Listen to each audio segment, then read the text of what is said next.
in chronological order: Kuzi, Russell, Havlicek, and Bird. But who's the fifth guy? That's a fun argument. We've had that many times. And he's going to inject himself. He already has injected himself into the discussion that when his career's over, he will be in line to be the fifth guy. Ryan, Goodman, and Tanguay podcast is brought to you by FanDuel, the exclusive wagering partner of the CLNS Media Network. It is time for the Bob Ryan, Gary Tanguay Zoom podcast. That's right, not once but twice. You get us here on CLNS Media Networks. We also have our other program, which Mr. Jeff Goodman will be joining us as well, so you can check that out as well, so you get another opinion there. But Jeff is too busy, too big time for two shows. He's earning a living. Yeah, he's exactly. He's got stuff to do. And we are sponsored by FanDuel, the exclusive wagering partner of the CLNS Media Networks. So score this NFL season with FanDuel, America's #1 sportsbook. Right now, new customers get $150 in bonus bets with any winning $5 bet. That's $150 if your team wins. FanDuel. All right, Bob, let's get to it now. At the time we're recording this is the day after the Celtics win over the Knicks. And Jayson Tatum just poured it on in the fourth quarter. Now, I saw your tweet where you talked about it was a bird-like performance. Now, I am never going to say, well, I never say never, but I don't think I will ever say in my lifetime, is this player as good as Larry Bird? But the question did come to mind to me, is Tatum going to be better than Paul Pierce? He had, first of all, he's got 4 inches on him, or 3 anyway. And he's got a range of skill at 6'10", whatever he is, 6'10" at least, that we've never had in a Celtic uniform. Larry was a different kind of player. He didn't have the obvious grace and dexterity going to the basket, for example, that Pierce had, that Tatum has. Larry's greatest passing forward of all time. Larry had many, many other attributes. He's a different kind of player. They'd be very good together. So he has a chance. He has a chance to be better than Pierce. Yeah, he's going to enter into, we have the ancient discussion about the Mount Rushmore, and that's, inviolate right now for me on the Celtics, who the Mount Rushmore are in chronological order: Kuzi, Russell, Havlicek, and Bird. But who's the fifth guy? That's a fun argument. We've had that many times. And he's going to inject himself. He already has injected himself into the discussion that when his career's over, he will be in line to be the fifth guy. And I love Paul Pierce. Pierce is the fifth guy right now. I loved covering Pierce. I thought the way he rebounded, after that season before KG and Ray got here, he thought he was going to be traded.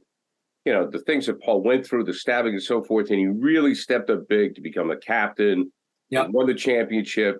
I mean, it was just a tremendous performance against the Lakers. But I do think Tatum is going to be better. I mean, you just said he's taller, he's lankier, he's more athletic. I just think he's probably going to be a little more athletic and have more tricks in the bag. And it's still a chance. He still can broaden, and Pierce was thick. You know what I mean? Tatum's wiry. Yeah. Oh yeah. No. Pierce. One thing, Pierce was a throwback player. He could get to the line. He had tricks. I once wrote about how he had bamboozled his way to a 30-point game. That's not the kind of player that Tatum is. It's not the kind of player that Larry was. That was Pierce's own style. One of my great dictums in life, and in terms of sports, is that the great ones, the truly great ones, they leave you with a distinctive impression, a style of their own that is not, directly is the same as anyone else's. And Pierce had his own style, and Jayson Tatum has his. He's still, there are times he got away with it last night. He got away with forcing threes that, wow, you say, no. Oh, good shot. Right. I mean, the 4-point play, for example, was ridiculous. It was so good. No, it's a good discussion. And then, the other thought is the defense. He can apply when he applies himself. Pierce was worked at it. He was never great, at it. Let's face it. It was never, but he took it seriously, and as time went on, and certainly we all know it's 07, 08. They took every game seriously. And he took it very seriously. So Tatum is the thing with him is he's the best player clearly, and assuming that responsibility and knowing what it takes to assert yourself at the right time, as he did in this game against the Knicks.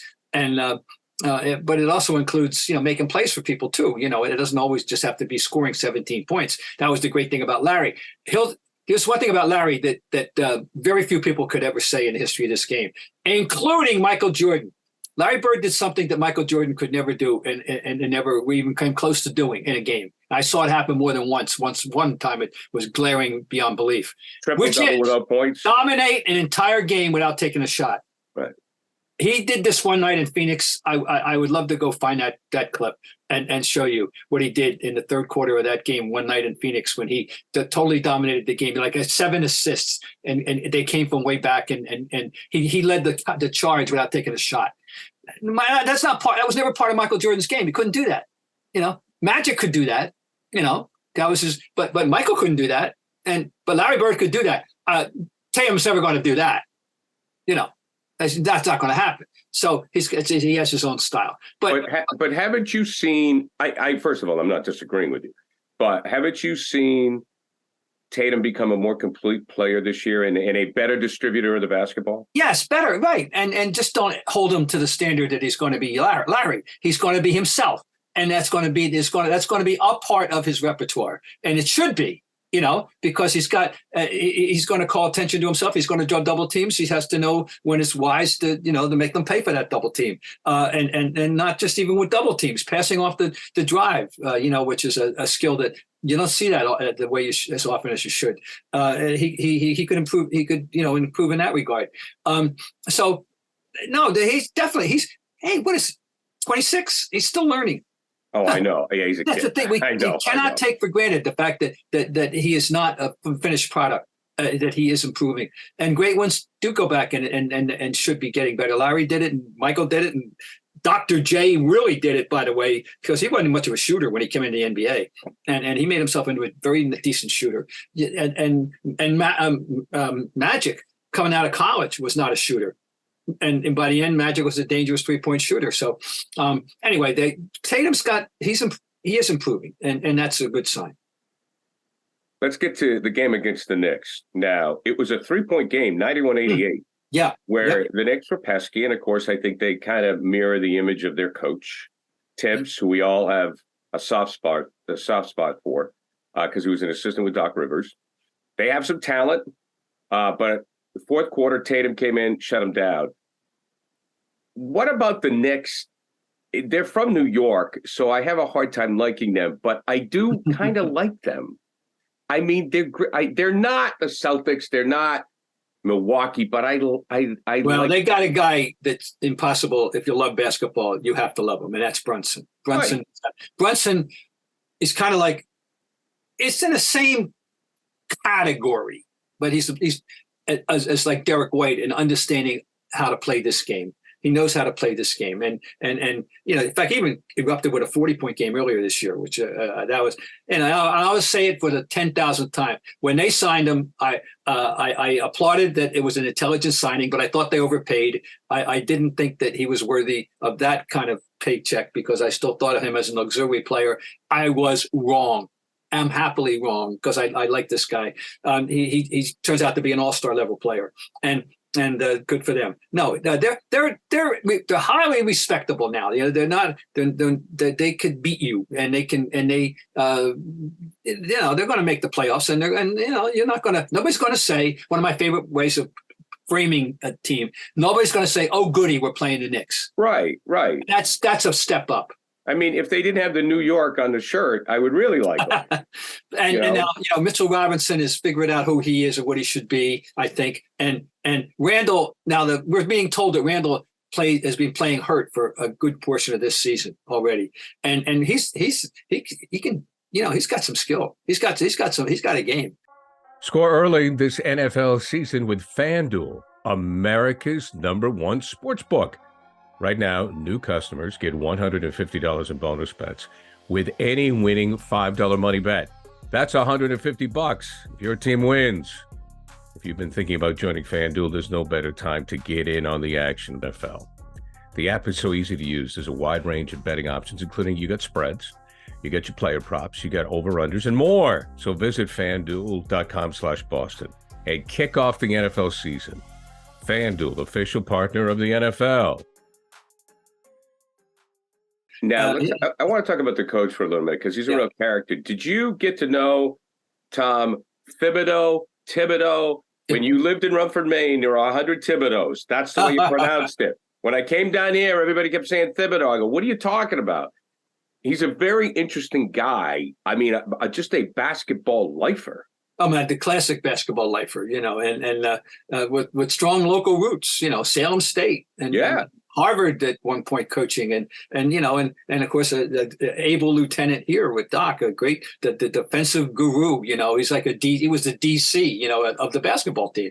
Seriously, and that was his role, and he's had varying degrees of success. Because he's a hard ass, and I think what I gather, I haven't spent any time around him since he left Boston, but I used to chat him up at practice, and particularly during the playoffs, it was a good source for me to bounce things off, and I enjoyed talking to him. He's a hard ass guy, and not everybody, it wore people out of Minnesota a little bit. I know that, and but I think he's figured. He's learned and he's adapted to New York very well, and they're in good hands there. No, there's no coaching, certainly no issue there. Johnny Joe, the equipment manager, locker room guy, guru for the Celtics, had a nickname for him. I forgot. What did he call him? Dracula? It's because he never left his room. He was always watching film. Oh, it was like something like he called him the Count. Oh, he called him the Count. Call him the Count because you would never see him. You would never see him during the day because he's always in a room watching film. No, that's who he is, and that's what he loves to do. And he's 60 now. It's hard to believe, Well, I always like it when guys like Steve Clifford, University of Maine at Farmington, alum, Clifford or. A Van Gundy, even the Van Gundys, our friend Tim Walsh knows them. They coached in upstate New York. Oh, sure. These guys, PJ started PJ was at New Hampshire College, right? Or what was he? PJ was at, and then Wagner. But and then he he was Salem State, they moved their way up. Even we talked about the Sixer coach there, Nick Nurse. He was Nick Nurse. He was all over Europe. You like to see these guys. Hey, Pop came out of Division III. Pop at the Claremont colleges in California. He came out of Division III. Now he went to Air Force and he did his Air Force duty and all that. But he was brought into the NBA. I think originally by Nelly. I think right. That's where I first met him. I met him at Runyon's in New York after a game with Nelly. Shocking. Shocking. Yeah, that's where I met him, and of course, he had Division III. Yeah, it's good. I like that. We all like this. Yeah, going back into a different generation, back into the late '60s, early '70s. Dick Motta. I remember Dick Motta, coached the Bulls in Washington. Dick Motta had begun. He had touched every ladder, starting with junior high, high school, JUCO. He came out of JUCO. And then Weber State, when he was hired, shockingly at the time by the Bulls. By the way, I have lobbied. He belongs in the Hall of Fame. I don't know how that he's fallen through the cracks. Yeah, I would agree with that. And nobody talks about him anymore. He's living out there in seclusion in Idaho or Montana, wherever his place is, and he's in his 80s now. And it's not fair that he isn't mentioned as one of the. He coached two really, really good teams, the Bulls of the 70s and the Mavericks. He was the first Mavericks coach, and he made them respectable in a relatively short order. And he won a championship and with the Bullets. And I'm really, he deserves to be in the Hall of Fame. I just let that Bulls team. Let me see if I got the five down. Chet Walker, Jerry. The Utah coach, Jerry Sloan, Chet Walker, Norm Van Leer. Yeah, backcourt was Sloan and Van Leer, the toughest backcourt in the history of the NBA. Who were the other two guys? Who were the Bob Love, and Tom Boywinkle, backed up by Clifford Ray. That's a And great Bob that was love. the core group. And they really never had too much beyond that either, boy. It was those 6 guys. Well, they used to lose to the Celtics in the playoffs every year. Well, they were hard to play though. I always said if there was no 24-second clock, they were the best high school team of all time. They would have won championships without the clock. Seriously, nobody. They were such a different team to play for everybody I used to love going into Chicago, and I love the Chicago Stadium anyway. Anyway, Mata was fun. Mata was a lot of fun. And, and the Washington team, was that Elvin Hayes? Now Hayes and Unsold, Phil Chenier. I'm forgetting somebody very obvious. Kevin Greavy. Yeah, Kevin Greavy, thank you. And Mitch Kupchak, who made the big play that won the championship in '78 in the Game 7. So, that was the group in Washington, and the Hayes and Unsold, against whom Dave Cowens once had 28 rebounds. And I said to Gene Shue, coach of the Bullets, what would happen if Lanier and Jabbar played as hard as Dave Cowens? And he said, can't happen. He said, and he had to give me a line I always remember: hustle is part of ability. Think about that. I never heard that. That's the first time, the only time I ever heard anyone say that. Right. I am digressing broadly here, but that's what we do. But we are gonna get Big Red. We are gonna get Dave on the show, right? Yes, Dave would be happy to come. Maybe around the holidays, maybe sometime around Christmas or something. We got to get him on, and we'll just let him tell stories. I mean, just let him tell. My favorite story is, and this is why I love doing this with Bob. My favorite Cowens story is having Bob Ryan proofread his letter of resignation before he submitted it to Red. That's the one I love. We'll get into that later on. No one else. No one else has that story. I can tell you. No one else has that story. Okay. So Adam Silver's been making the rounds. He was on with Mike Gorman, Mike's swan song, and he said something that was interesting to me about officiating. Not officiating, analysis. He wants NBA analysts to be more like NFL analysts and dissect the game more, as opposed to use generalities. And I have a lot of thoughts on this, but I'll start with you. What do you think? I'm just trying to digest it. I don't see it as an issue at all. And not to mention the fact that games are different. Football is a game where there's 7 to 8 seconds of action, if that, followed by 35, 40 seconds of inaction, followed by 7 more seconds of action, followed by 30 more seconds of inaction. That's the way the game is structured, because you have these plays and you huddle and you play. Basketball isn't like that. And it's fluid, and you don't have as much time to talk. No, I mean, it's fluid. Like hockey. It's like trying to break down hockey. There's more stuff going on. I mean, I like to hear him out if he could be a little more specific. I don't know. Well, I find it very interesting because I think, having done play-by-play, having worked with a lot of different people, when you have I'm going to start this way. The NFL has more moving parts, obviously. You can break down the secondary. You can break down the linebackers. You've got offensive, defensive line play. You've got the running backs. You've got, my God, on one particular play, you've got motion all over the place. True. So there's more to talk about. There's more to analyze. But I also think the NBA game is more entertaining in that it's fluid. It's very interesting. You're going to love this, but Torrey Champagne, who used to work with us at Comcast Sportsnet, is working on a documentary right now with Mickey Hart of the Grateful Dead, and they're talking about music and sports. And I look at the game of basketball as much more musical than the game of football. And I think basketball is more about emotion and being part of the game. And Silver said, we need more analysts, instead of saying, oh my God, they got him on the run, or these generalities like, look out, here they come. And I think that's kind of part of the game. I look at basketball as a much more musical, fluid game of momentum, where I don't want an analyst breaking it down and slowing down the rhythm for me. Well, plus, I think, I'll give you somebody I think that is as analytical as basketball needs to be. And he's still got a 91 mile an hour fastball, if not 98 anymore. And that's the almost 90-year-old Hubie Brown. Well, I was going to say Hubie. Yeah, and he does it, though. You're right, Bob. He gets it in. He's somewhat professorial, if you will, in that regard. Right.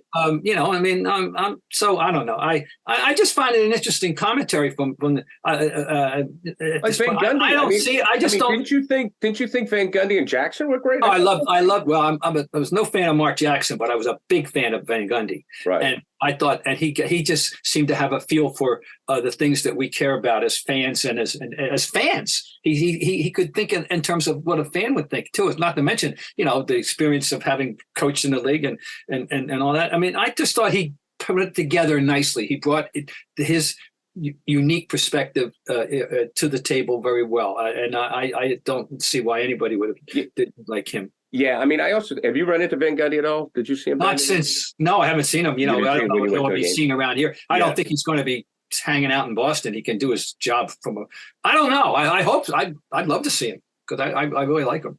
You know, I also think there's a lot of people that are trying to be Tommy Heinsohns at the local level. You know, because Tommy, you know, as I told you, doing a game with Tommy and watching a game with Tommy off the air in a conference room were two different animals. I mean, just completely. I mean, Tommy watching a game objectively in a conference room at Comcast Sports Net, I mean, he would tell me what was going to happen 3 plays ahead of time. He knew that. I mean, he was amazing. He was amazing. It would blow me away. Then he'd get behind the mic and he became the guy everybody loved. I mean, it was entertaining. He's an entertainer. So I think what the commissioner is missing on is some people want the entertainment. You know, the reason people love Tommy so much is he was an entertainer. Yes, he was a homer, but that's because a lot of the times the owners are getting on these guys. You know, at the local level, the owners get on the broadcasters. You know, they want these guys to be. I mean, hell, the Celtics own 30% of NBC Sports Boston. You know, they want the homerism. I mean, they want this. And that's something that Silver's this kind of hit a nerve with me because I've been there. I mean, I've gotten the calls. You know what I mean? Like, I mean, I wasn't Bob Ryan. You know, I couldn't go in and say, you know, I didn't have your je ne sais quoi, you know, if you will, where I could say, you know, I'd say something. I get phone calls from Danny or, you know, Wick would say something or, you know, and I was just trying to bring up good information. And I think guys like Scalabrini and sometimes a lot of these guys at the local level are scared of the owners.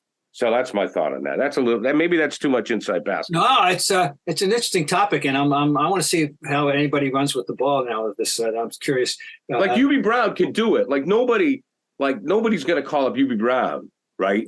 You know, but I'll say, you know, different guys, you know, who want the job, who are analysts and working with these teams.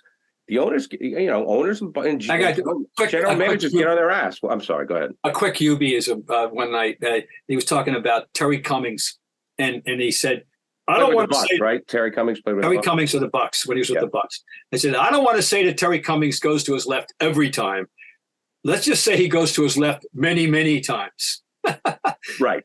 He had a great people unappreciated by some was the innate sense of humor, and he loved to have fun too.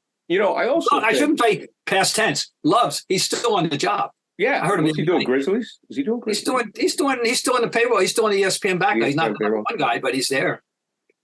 You know, a guy like Perk, and maybe we're talking too much about the media, but whatever. You know, a guy like Perk comes out and is turned into a personality to the point now where some people think he's way over the top, right? But they love it. You know, it's all about, you know, I call it the Bill O'Reilly syndrome that hit us. You know, I mean, that has hit both, you know, and I'm not just talking about right wing, left wing, sports talk. You have to, as an analyst, you have to be entertaining. You have to be over the top. You know, you got to be controversial. And that's another problem. You know, they want personalities instead of good, hard analysts. You know, where some executive is going to sit there and watch, you know, some executive would say, you know, if he didn't know UB Brown, he'd go, well, this guy's boring, but I want Perk because he's going to be blasphemous. Well, I don't know if blasphemous is the right word, but he's going to be controversial. Yeah. So anyways, that's my speech on that. All right. I wanted to get to this date in NBA history. Not Dr. Duncan Steve, Planet Lovetron, 1979, Daryl Dawkins broke the backboard. Do you remember? I just remember. I didn't couldn't have pinpointed when it happened, but I certainly remember the controversy that he's created, breaking multiple backboards over the time, and he was Darryl Dawkins, the late Darryl Dawkins, which is so sad to think about, really, that they lost all the big men. Caldwell Jones and Moses and Dawkins are all gone. Anyway, the late Darryl Dawkins should have had a better career. He wasn't serious enough. He was an extraordinary athlete, by the way, at 6'11" and 2 God knows. And out of high school, was he the first kid out of high school? He was in that first vanguard coming out of high school, right? From Orlando, Florida, as I recall. And he had this great Dr. Somebody high school, I forget. But anyway, he should have had a better career. He had his moments, and he and all that, but he should have gotten more out of it than he did. And he didn't get the championship. They got it after he left. And his career didn't last long, and should have. But anyway, he but remember, he used to make the poem. He had the nicknames for all the dunks. And he had that one, he had that, and he was fun. He was a great quote. Because he had one Lovetron, man, Planet Lovetron. Yeah. So, wow. 79. I couldn't. Well, it makes sense. He was a rookie in 76, 77. So, yeah. Yeah. And the last time I remember reading a Sports Illustrated article, I think, where he was coaching in the CBA. Coaching. He was coaching in the CBA. And the only thing I thought of is he must have needed the money. That's the problem. When he liked to have fun a little too much. Let's put it that way, I think. And he just never got serious enough to it did not get out of his career what his talent warranted. Let's put it that way. Here we go, Bob. You ready? Yes, sir. From Darryl Dawkins, the chocolate thunder flying, Robazine crying, teeth shaking, glass breaking, rump roasting, bun toasting, wham bam, glass breaker, I am jam. Yep. I was thinking about record, the lookout below, the in your face disgrace. My friend Dick Weiss covered that team a lot and says that was the greatest locker room. And he loved it. Dawkins, for quotes, just you walked in your notebook, and they filled your notebook without you even asking them a question. And he was certainly obviously in the center of it all. Bill Robinzine, as that's a reference, folks, that they're Robinzine crying. Bill Robinzine was a 6'7" left-handed forward who unfortunately took his own life at one point, and very sad circumstances.